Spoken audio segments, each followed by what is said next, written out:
Welcome to the JOMA podcast, presented by the Jewish Orthodox Women's Medical Association. Every week, hear from expert medical professionals as they share up-to-date insights on health topics to help you live your best life physically, mentally, and emotionally. Join us as we navigate the ever-changing landscape of healthcare and strive to improve the health of the Orthodox Jewish community. Welcome back to the JOMA podcast. I'm your host, Dr. Jenny Berkovich, board-certified pediatrician and JOMA's Director of Education. Today's episode is with guest Lizzy Savetsky, and if you don't know who she is, you absolutely will after this episode. Lizzy is a leading Jewish influencer and pro-Israel activist. She started her online journey over a decade ago, actually being a fashion blogger, but ultimately transitioned to focusing more exclusively on Jewish and Israel content. She has spoken publicly about her struggles with alcohol and her challenges with infertility and pregnancy loss. She's worked to destigmatize these topics and help thousands to feel less alone. She was a dedicated voice for Israel long before October 7th, but in the past few months, she has used her platform to support Israel, interview families of hostages and survivors of the massacre, support Jewish college students, and educate her followers about the increase in anti-Semitism around the world. If you haven't seen some of the videos that she's done or the interviews that she's conducted, I highly recommend you check them out. They are extremely powerful and inspirational. Originally from Fort Worth, Texas, Lizzy lives in New York City with her husband, Dr. Aish Savetsky, a renowned plastic surgeon, and their children. It was such an incredible episode for me to be able to talk to Lizzy. We covered a whole bunch of topics from alcohol use disorder to being a Jew in the current climate and to her amazing work being an activist for the Jewish community. I hope you enjoy. Hi, Lizzy. Welcome. Thank you for having me. It's good to be here. Thank you so much. I'm excited to talk. We have a lot to cover. You have been such a public advocate for the Jewish community for such a long time. So I have so many questions to ask about that. But really, you first came on my radar when I read your article a few years ago that you wrote for Aish. And at the time, you were writing about your challenges with alcohol and how you sort of came to the realization that it was a problem. One thing that I was always curious about is at the time you wrote the article, you already had quite a platform, right? You were blogging and right, you had your blog, you had a social media platform, you definitely had a following. Why was it important for you to share your challenges with alcohol at all? And why did you choose sort of Aish as a way to do that when you had so many other avenues? You know, it was a really difficult decision for me. I felt very protective of my sobriety. The article went live on my 1 year anniversary Wow. of my sobriety. And I really wasn't sure if I was ready to open up about it because obviously with alcoholism, it's a day-to-day battle. And at any point, I could lose it. And so the last thing I would ever want was to be like the poster child for a woman in recovery and then disappoint everyone or have them think that recovery doesn't work. And so I had a lot of thoughts going into it, but ultimately I decided that it was important to talk about it. One, because it is so stigmatized and there is so much shame around this topic, a lot of self-blame and a lot of embarrassment, especially in our Jewish community. I feel like no matter what level of observance you are, the Jewish people as a whole stereotypically like to present this image of everything being perfect, and even more so in the more religious communities. And I know that it is a growing problem in our world and in the Jewish community. And I just felt like if I had known there was someone out there like me who was struggling and was able to get help, that would have helped me. And so I just felt like if I could help one person through this article, then it would be worth it to me. And the reason I chose Aish, I actually met Sarah Pachter, who wrote the article. She was writing for Aish at the time, and she's a very well-known Torah teacher and parent advisor. I had met her on a Passover program, and I'd spent a lot of time with her walking on the beach and telling her about my sobriety journey, and she felt like this was something that would deeply resonate within the Jewish community. And because I felt so protective of my sobriety, I felt like sharing it within my world with Aish as a platform felt safer, and also felt just like the right thing to do, as opposed to kind of handing it over to a much more mainstream publication that maybe would exploit it. And that's not what I wanted to happen, because this is a very severe life or death disease. And I wanted to make sure that it was presented as such. That makes a lot of sense. I think since I read that article, more and more similar articles have come to my attention, both in mainstream Jewish media and publications, and more so outside of the community. People felt like it was more accepted and felt more comfortable sharing their own personal stories. One theme that keeps coming up over and over, and one thing that even you mentioned, just in terms of not having necessarily other examples of challenges like that, is the lack of resources. So I'm curious how you see this right now, specifically in the Jewish community. Do you think we have good resources for people with alcohol use disorder or people who are having challenges with alcohol, or is that something that we're still trying to work on? I think that there are more and more resource sources out there. I know I've done some work with Amudim, which has amazing, which is an amazing resource for anyone suffering through addiction, mental health. It's broader. For me personally, I sought recovery outside of the Jewish world, and for me, it's not a religious thing. But I do think that it should be presented as an option for people in the more sheltered Jewish community who are struggling to just know that they can get help. And I know, like, I've discovered over the past 2.5 years of my sobriety that there are specifically Jewish recovery programs. Just for me, I didn't need that. Like, my sobriety and recovery program are a little bit separate from my Jewish life, but my sobriety is fully focused on my sobriety.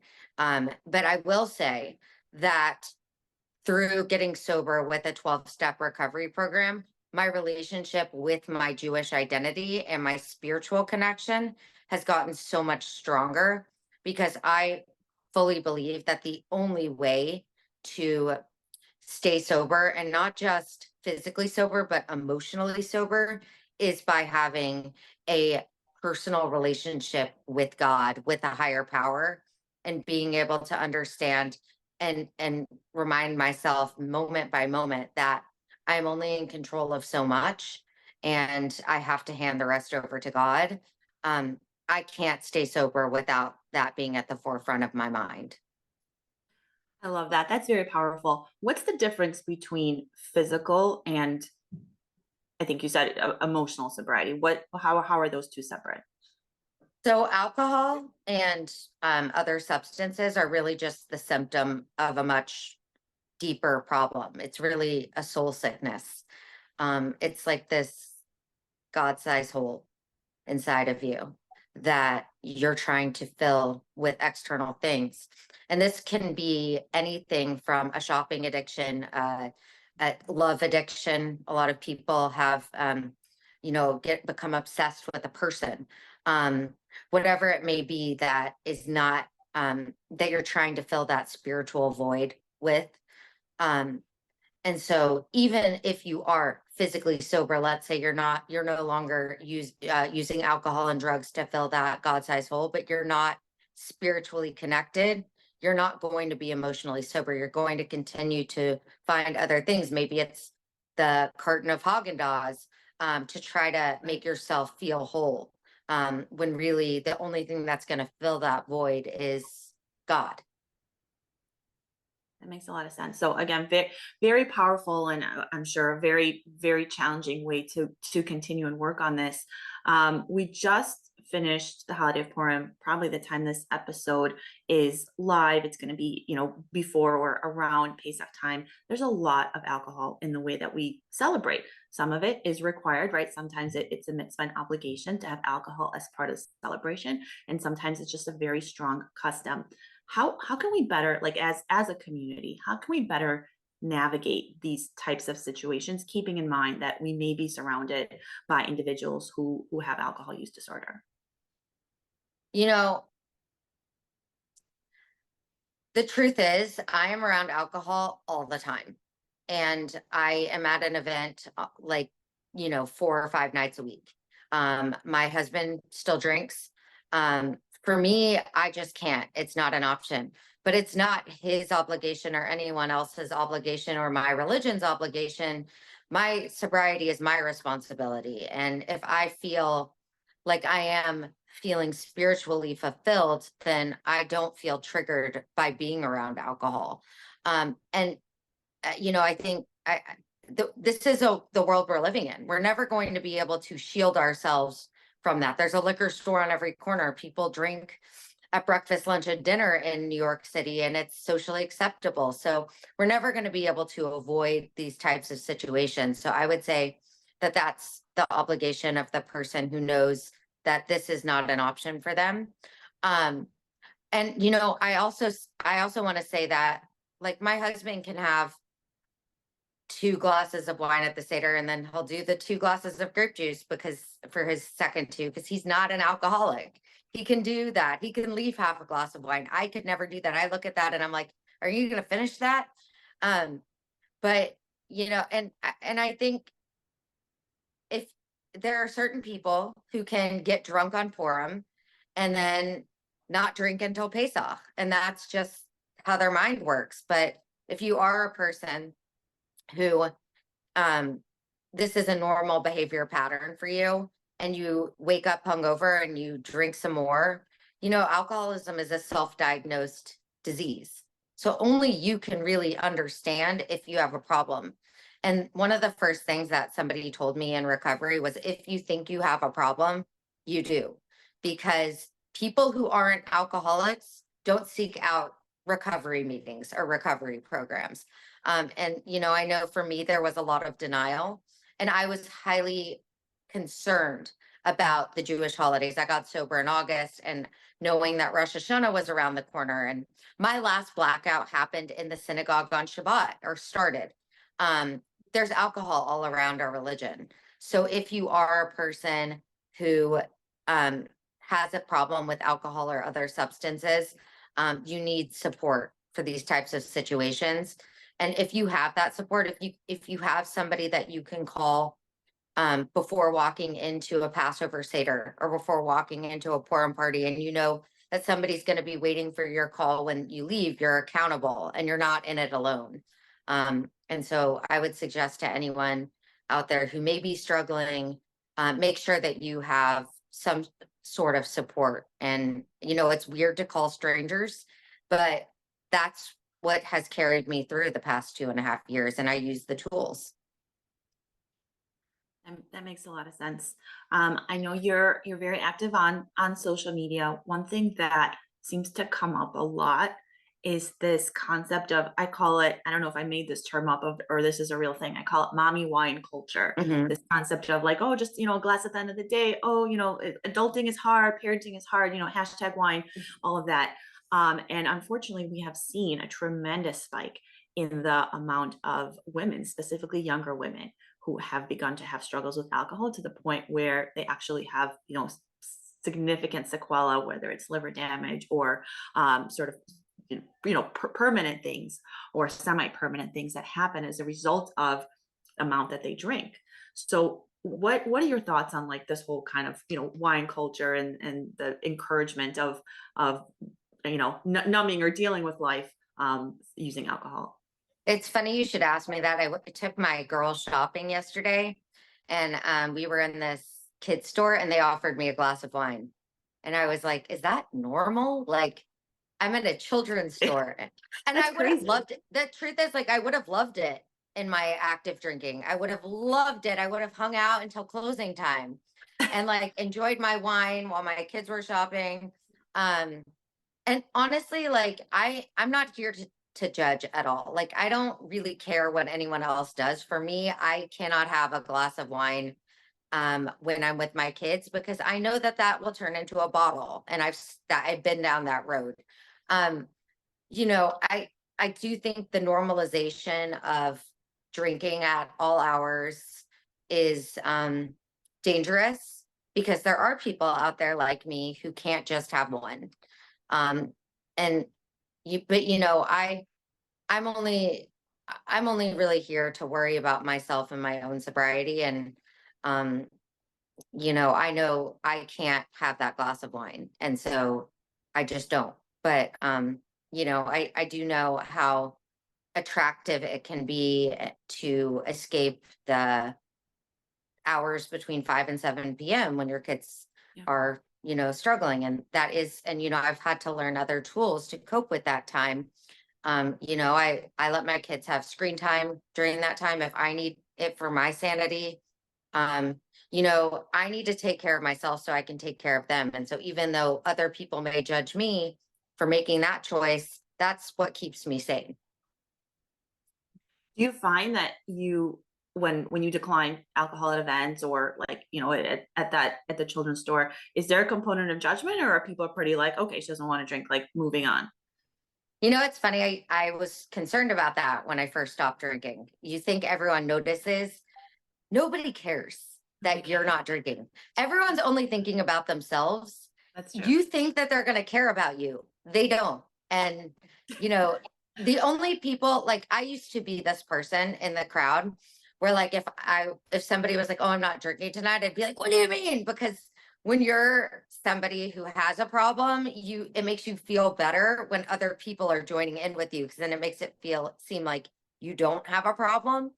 Right. But if the average person couldn't care less if you just want a club soda. And I don't even pretend anymore. I used to like go to the bar, get the club soda with the lime so it looked like a cocktail, and that is an amazing trick to use if you are self-conscious. I mean, so you may need a bridge to make you feel comfortable in your not drinking era, but at the end of the day, really nobody cares. And if they do care, maybe they care for 1 minute and then they've moved on. Right. And that makes a lot of sense. But I think probably as a community, I would like to continue to see more awareness about this, and more at least options, right? Non-alcoholic options at Yeah. SIMPAs and events, and things like that, even for those that just don't want to drink. Yeah. I want to switch gears a little bit and talk about all the amazing work you've been doing advocating for us as Jews, and advocating for what's happening in Israel. This wasn't always what you were doing, right? You had a blog, and it was primarily fashion focused, accessories focused, etc. When, and more importantly, why did you make the transition to use your platform for Jewish advocacy?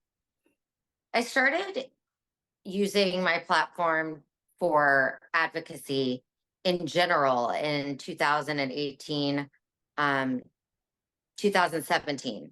I was suffering through numerous pregnancy losses, and I was very open about it, and nobody was talking about this kind of thing on social media. And it was like a very impulsive decision, but I saw how much it helped people and also helped me. And it was really an aha moment for me, because I realized that I could use my platform for actual meaningful um, purpose, in an actual meaningful way, beyond just, making people feel good about their outfit. So I started talking about my Judaism and my passion for Israel around this time as well. And then in 2021, during the conflict in Gaza, when Israel was attacked and then Israel retaliated to defend herself, we were pummeled on social media and in the media. And I just felt an obligation as somebody with a platform to stand up for my people. But I knew this was going to be different than the other advocacy that I had done, because it was so unpopular in the mainstream. And a lot of my jobs, my followers, were not from the Jewish world. And I knew that they were not going to necessarily want to be associated with this controversial information. But I did it anyway. I wrapped myself in the Israeli flag and made a whole post about why I stand with Israel, why the IDF is the most moral, ethical army in the world. And, it was a pivotal moment in my life and in my career. And I knew there was no turning back. And I spent the past 2.5 years, it aligned with the bottoming out of my alcoholism, because I was receiving death threats every day and just constant barrages of hate. And I didn't know how to cope. The only tool that I had to cope with was alcohol, was numbing out and drinking. And so the 2021 conflict is when my drinking really, really bottomed out, and it was really ugly. I had this moment of awakening where I said, I have a really important job to do, and I cannot throw my life away right now. And so that's really what made me decide to get help, because I knew that I had a very important role to play. And if I was going to be a sloppy drunk disaster, I wasn't going to be able to do it. And I wasn't going to be able to be there for my family and do everything I needed to do in this life with all the reasons God created me. So that's what was the impetus for my getting help. And then, of course, since October 7th, my life has just been completely chaotic and busy. And it's, I'm just grateful to be able to have a voice and have a purpose in the darkest hour of my lifetime as a Jewish person. I think that, to me, my reaction to that is that shows a tremendous amount of strength, but also a tremendous amount of resiliency, where you had a lot of negative attention and publicity and all of that because of the work that you were doing. And at the same time, you realized that alcohol wasn't going to be an appropriate coping mechanism anymore. I think one thing that's really been a challenge in preventative health is this ability to be resilient. Jews are really, really struggling to be resilient right now, even those that are not so publicly advocating. Just being Jewish by itself right now is very difficult. How were you able to remain resilient given that kind of like volatile environment? Resiliency is a funny thing. It's not necessarily a straight line. There are dark moments, and then there are moments where you push forward. But it's not all one thing or the other. And I think it's just about continuing to move ahead, knowing that you have to keep going. And I always think about just our ancestors and everything that they fought through so that we could be here today. I mean, we are the people of resilience. If there is any people in the world that are the people of resilience, it is the Jewish people. And we're also in a very difficult moment in the sense that there's no resolution. We still have hostages in Gaza. We still have our friends, our brothers and sisters on the front lines of this battle, dying every day. So we're in it right now. So it's hard to be resilient when you can't see the other side and when you can't know the other side. The thing that I just hang on to is my faith, honestly. Like, without that, because I have no idea what's going to happen tomorrow or even an hour from now. But I have to believe that I'm going to react in the best way that I possibly can. And that's all that we have control over. I think it was Viktor Frankl who said that there's a moment between stimulus and response. And it's in that moment where we have the power to choose. So really, that tiny little space is all that we have. And so I think resiliency is about hanging on to that space and choosing how we react moment by moment. You've done so many, again, just like really, really public, really visibly Jewish things on your platforms, right? I saw a clip of you recently where you were like you did sort of like as if you were a hostage, right, with like shackles and covered in blood and walking through New York, and there's pictures of you dressed in an Israeli flag. It seems to me like a very scary thing. My initial reaction when I see those things is, oh my gosh, isn't she scared? Are you ever afraid when you do these sort of public ways of advocacy and of calling attention to what's going on in Israel? And how do you overcome that fear? Sometimes I get a little bit afraid before I do it. Like before I did the video dressed as the female hostage, I had a very sick feeling in my stomach. But it was more like, I can't believe that people are actually living through this. And That this really now, happened?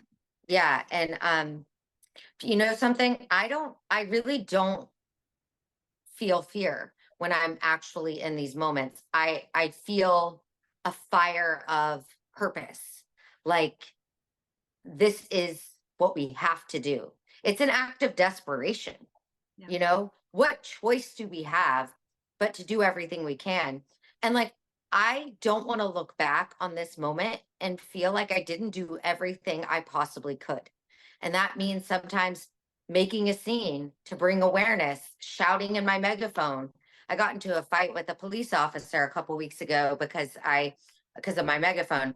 And my assistant was like, "You're going to get arrested." I was like, "Good. I hope they arrest me. That'd be great." I mean, I think sometimes we have to, because the irony is, you know, the pro-Palestinian protesters get violent. They Yeah. close down bridges and streets, and they're not getting arrested. But me and my megaphone, you know, I'm like, that. What does that say? And we are rule followers as a people, but sometimes we have to make a little trouble within reason. And I just think, you know, I'm not afraid to do that. I think we have to do that.